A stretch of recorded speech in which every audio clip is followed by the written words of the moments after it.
Up for review today, a movie that shouldn't have worked but somehow did.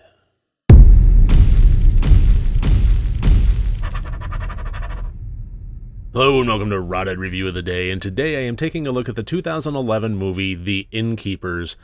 I had seen this before, twice before, and when I was selecting a movie to review, there's been something on my mind, and I'm actually kind of trying to accomplish something that I'm going to keep my card close to my chest for right now, but reviewing this movie is a bit of a first step towards my my attempted goal here. So keep in tune on that one. But regardless, I did select this movie because I did want to give it another whirl and give it an official review.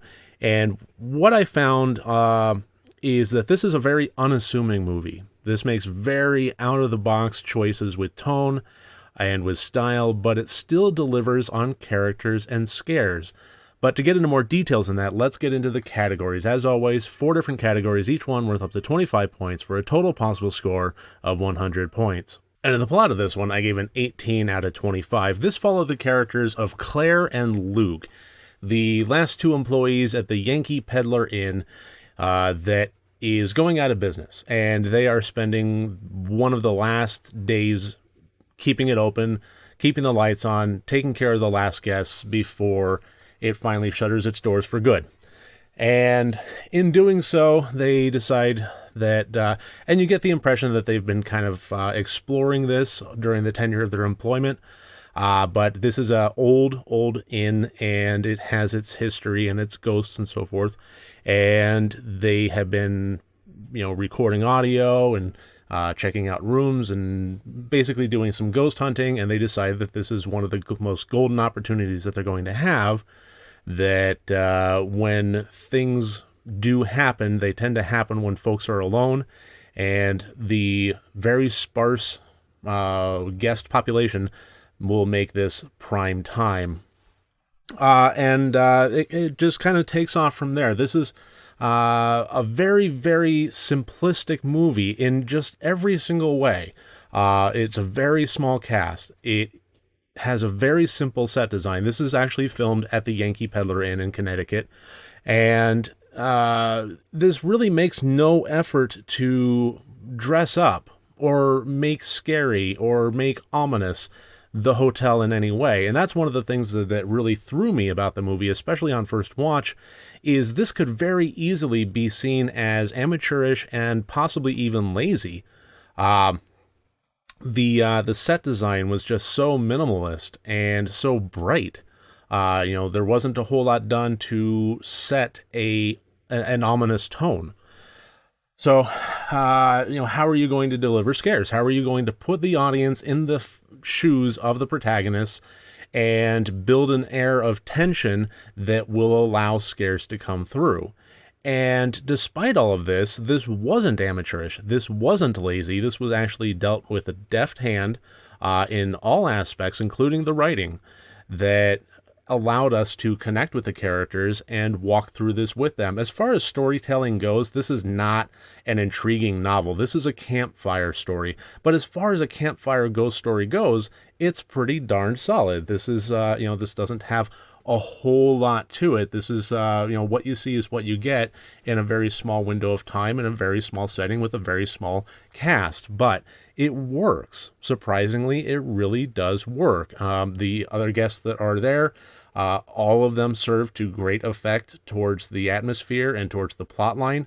And ultimately, I think that this was just really tightly well written, especially the interaction between the 2 main characters of Claire and Luke. The dialogue between them was not just well delivered, and I'll get to that in the acting, but it was actually well written and believable. So all told, on a plot level, I gave this an 18 out of 25, and I'm happy to do so. The intent, I gave a 22 out of 25.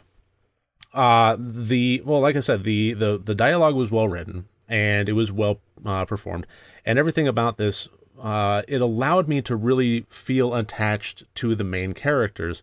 Pat Healy as Luke had a very, very dry performance, very dry sense of humor, and I don't know, just me personally, I felt instantly attached to that. And the dynamic between the two, it allowed me to really connect. And so there was a level of investment and connection going on.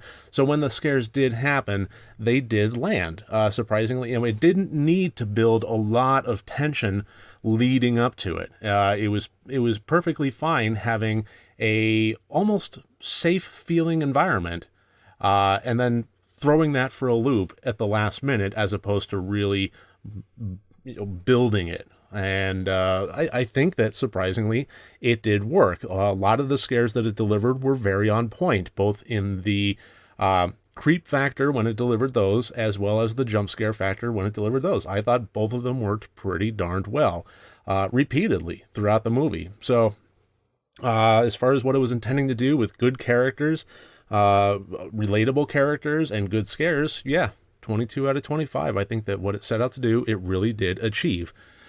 The acting, I gave a 19 out of 25. Again, quite good. There wasn't a whole lot of range to be going through here, but what there was delivered very well. Sarah Paxton as Claire and Pat Healy as Luke were fantastic. They had a natural chemistry that really shone through. At no point did it feel like two actors remembering dialogue and more two characters talking to each other. It felt very natural. It flowed very well. And, as they encountered what they encountered and the, fear levels and so forth, I thought that they sold the performances extraordinarily well.